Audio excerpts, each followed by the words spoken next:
everybody, it's Matt the Dice Chugger coming to you with a board game review. Today we are taking a look at Spectre, the board game. This is published by Modiphius Games and designed by, I'll get that for you in just a second, designed by the Modiphius design team and Kedama. And there's lots of names attached to that, and we'll talk about that in a second. But first, let's take a look at how the game plays. So here we have Spectre set up, kind of. I'm not going to completely set the game up because I'm going to use certain components to describe how to play the game. So throughout the board you have locations, and this is the main board, and you have the Specter Track at the top and the places for your resources. You also have secret plan cards and mission cards. We have places like Cape Canaveral with Drow Villa, Crab Key and the Oil Rig, the Amazonian Launch Complex and the Spa Resort, the River Nile and the Nambutu Embassy, Koh-Tapu with the Klongs, Volcano Lair, Secret Underground Lab, and the Archangel Facility, and the I can't even read that, I'm too far away, Severnaya Satellite Control Center. So, you're trying to be the highest on the Spectre Track by the end of the game. That either will last 7 rounds, because there's 7 missions in the game, or there will be something that triggers it from your player board. These are the player boards. You can play as Blofeld, Christassos, Largo, Kleb, or Silva. And these all have spots for your pawns. So they all have a special ability. Blofeld always starts as number 1, and that would be player 1.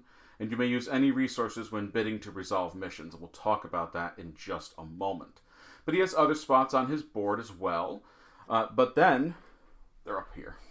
You'll start the game with these 3, and he has 4. The missions that have resources underneath of them will be blocked. And what you have to do is go to this finalize action right here during your turn to spend a resource to unlock a scheme. So you'll spend these resources. This is gold. I think those are files, and that's maps.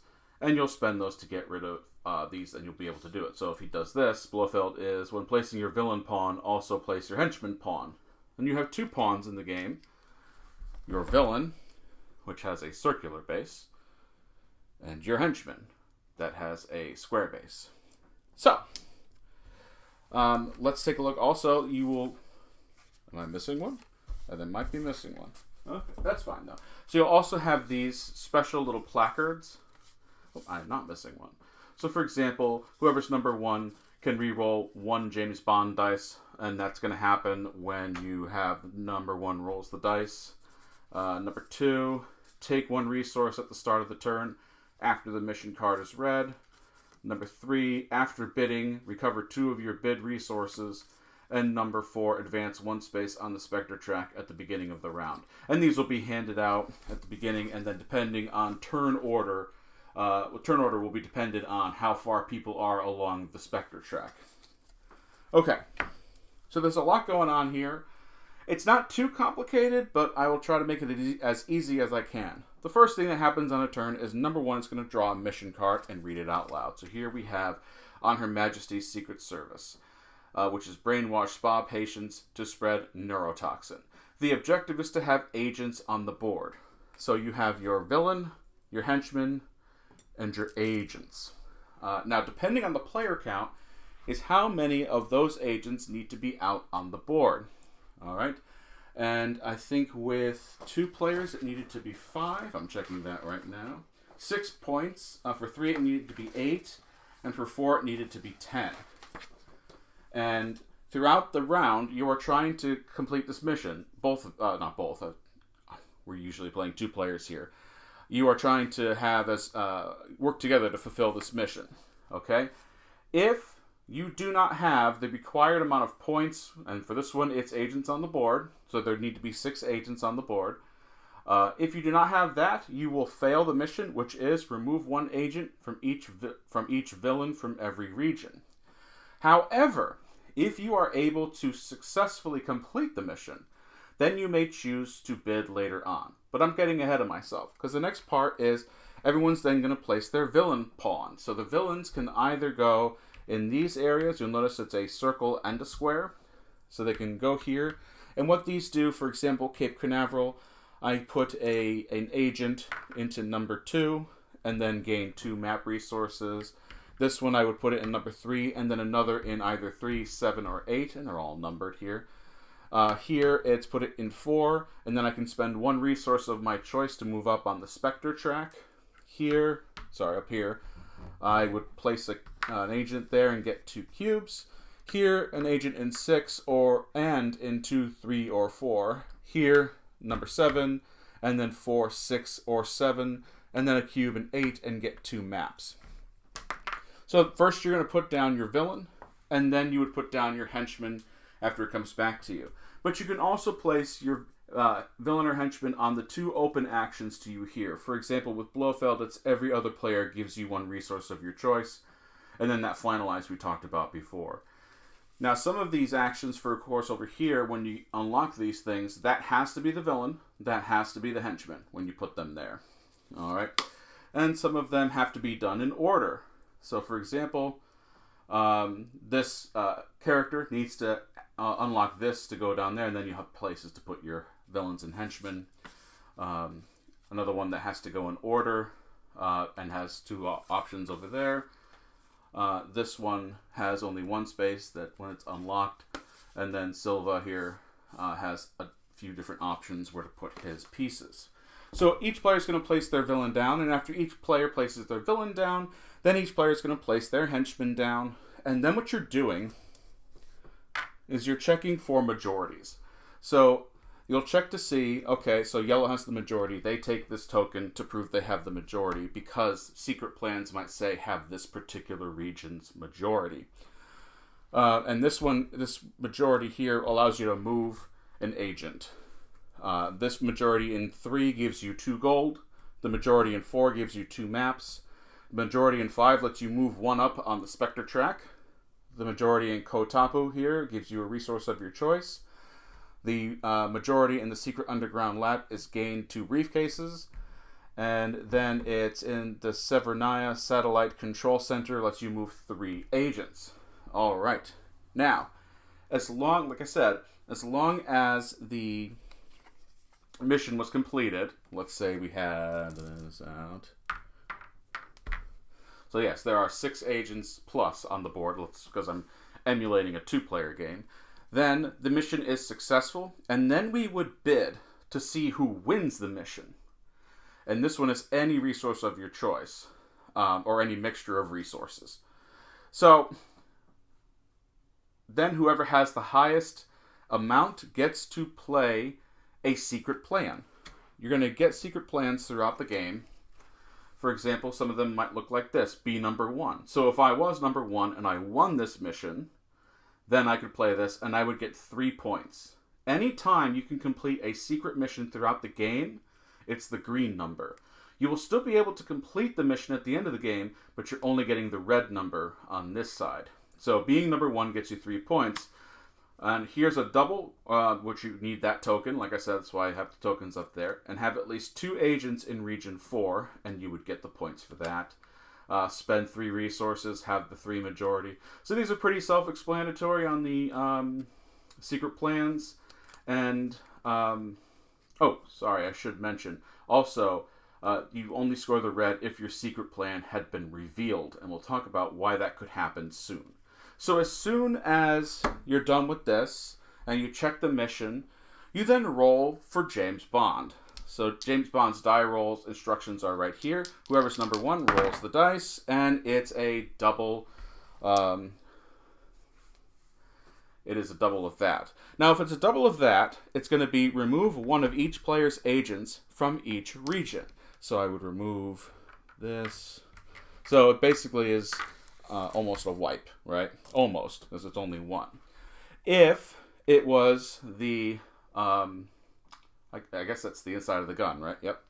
And a number, there is a process.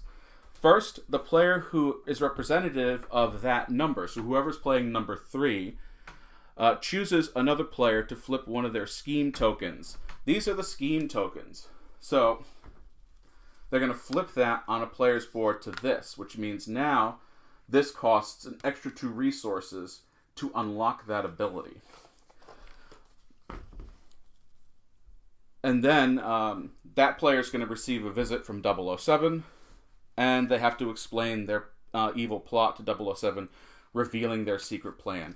And if the secret plan is revealed, it is the red number that you will score when you complete it. All right. Now, I can hear you saying, what happens when you're in a 2-player game and you roll a number above that? All right. So, if there isn't a number 3 or a number 4, a 4 result is decided by number 1, and the 3 result is decided by number 2. All right. And you can't place it on your own villain board. And then what happens if you roll just 2 numbers? You're going to place the 007 chip into that region and remove all the agents from it. And you can't deploy agents in that place or your villain or henchman there until 007 leaves.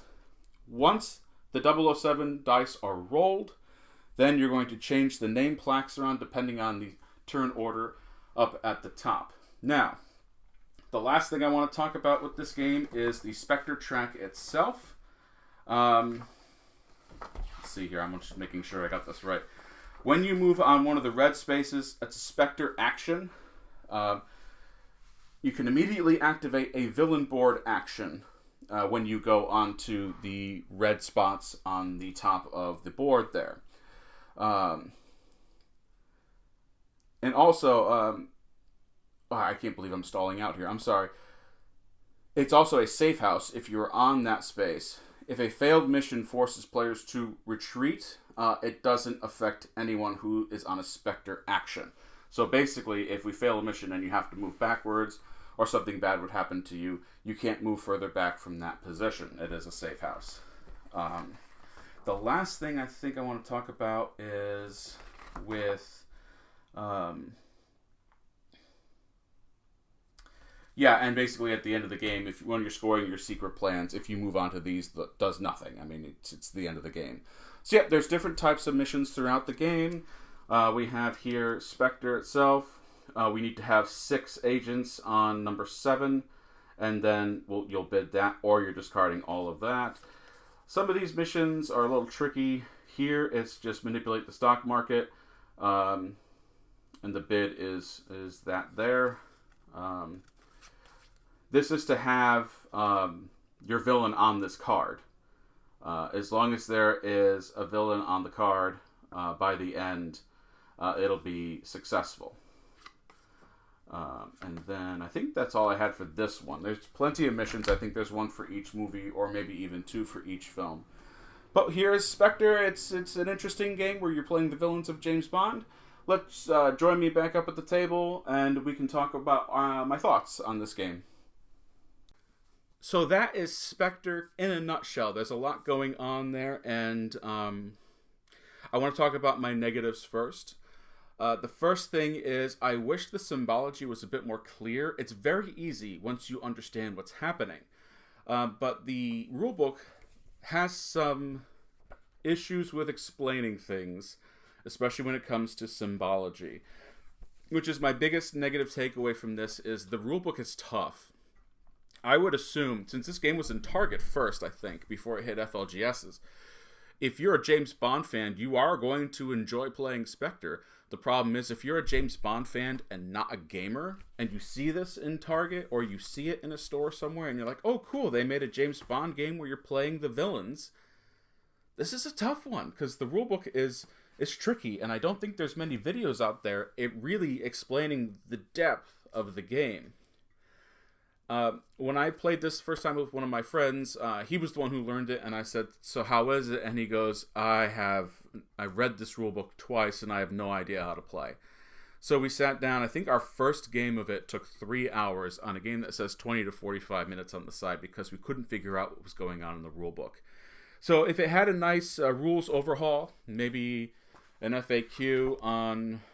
as a download, or even just a new rule book that can be downloaded as a PDF, I think that would turn this game around. But once you deciphered what was going on here, it was fun. I mean, I had a good time with this one. Is it incredibly deep? No. You're playing as James Bond villains. That's pretty much what's going on here. I liked and a lot of people are going to hate this, but actually I really enjoyed the missions, and that you had to have certain points before you could even decide who wins. It is tricky for the person who never seems to win missions to never be scoring their secret plan. And one of the things that was happening quite a bit was whoever was playing Blofeld had a large advantage that you could just use any resource you want to bid. That was Blofeld's special ability, and of course, as number 1, he gets to reroll dice. So, I mean, it is thematic that Bond never really attacks him, but it was very frustrating for some people at the table that they never got to fulfill the green points of their secret plan. But I guess that is, overcoming the adversity of the game itself. There are some people who would be like, I think the person who was furthest back on the track should be number 1. No, that's not thematic to what's going on in the game. Is this a game where whoever is in the lead is going to surge forward and always win? Not necessarily. I knew someone who hoarded secret plans. They hoarded secret plans. They never fulfilled a single one. And the person who was fulfilling secret plans on their green points, they were fulfilling them once in a while. Someone at the table was playing Silva too, so Silva was his ability is he gets to go up on the Specter Track when missions fail. So that player was just botching mission after mission, forcing it to fail, and it was very interesting to see what was going on. And my initial reaction was much like my initial reaction with Caesar's Empire, and the first time I was like, this is fine. I mean, I had a good time. I'm probably not going to run back to it. And then I played it again, and I really started to see the nuances in the game and what it was trying to accomplish. And I really appreciate that. Just the biggest thing is getting past that rulebook. So, my hope with Spectre is that it is successful enough to warrant expansions, because only 5 of the Bond villains are in there, and there is a buttload of Bond villains you can go through. When I was playing this, I said to Jen after the end of the first game we played, I said, wouldn't it be fantastic if they came out with a very small micro expansion where it was the Austin Powers villains, because that was so many of them are close. I mean, Dr. Evil basically dresses like Blofeld, even as the cat. I sadly do not have the box cover with the cat on it. I wanted that one, but that's okay. So it does have the asymmetry. It is attempting to capture the magic of villainous. I do see a lot of people already saying that this is basically villainous with Bond in it. Not really. You have a lot more going on here in this one than you do in Villainous. Though Villainous has gotten a little complicated with some of their recent expansions. Not complicated to the point where you can't play it, but complicated to the point that it may be... What's the word I'm trying to use here? Counterintuitive to its initial thought, which was an approachable game for non-board gamers. Spectre, I think, tries to do that, but definitely succeeds in adding more. And I just see them, as long as there is some success with Spectre, that it can grow and grow. Now, once again, when you watch this video and you watch my rules explanation, then I'm sure I missed some stuff. I basically went through the turn with you. The one thing that I believe confused people was how Bond works, which is great. The board has the text box there. How does Bond work? And I really enjoy that. Anytime a game can put rules on a board, that's a plus for me. I think that more games should be striving to ensure that their rules are clearly stated on their boards. What else do I want to say about Spectre? Is there anything that is in here that I could talk about? The placards are neat, that you've kind of got these little things in front of you that reminds you what you do. I did like... The one thing in the rulebook that I did like was there were certain sections that were explaining things, and then there'd be a pop-up box, like right here, that says, okay, this is explaining this, but whoever's playing Silva is basically going to do this. All right, it explains the special abilities of stuff like that. There is a gameplay example, which did end up helping us a lot, that first gameplay. So I like it. There's just something about it. I grew up with the James Bond films. Jen is a huge fan of the James Bond films, and she's even reading some of the books. And I see this growing. I don't know how soon I'll see it growing, because, like I said, there's going to be a lot of. I think the rulebook just needs an overhaul before this game can get a bit more attention. I think I would give Spectre probably around a 7.75. Update the rulebook, give me more villains, and I think this can only go up. All right. So that, everyone, is Spectre. Can you be number one? Thanks for joining, everybody. Don't forget to subscribe so you can keep up with the content. We are trying to push out more content. We took a bit of a dive during the spring and summer due to my shattered ankle. So we'll see you next time, everyone. Bye.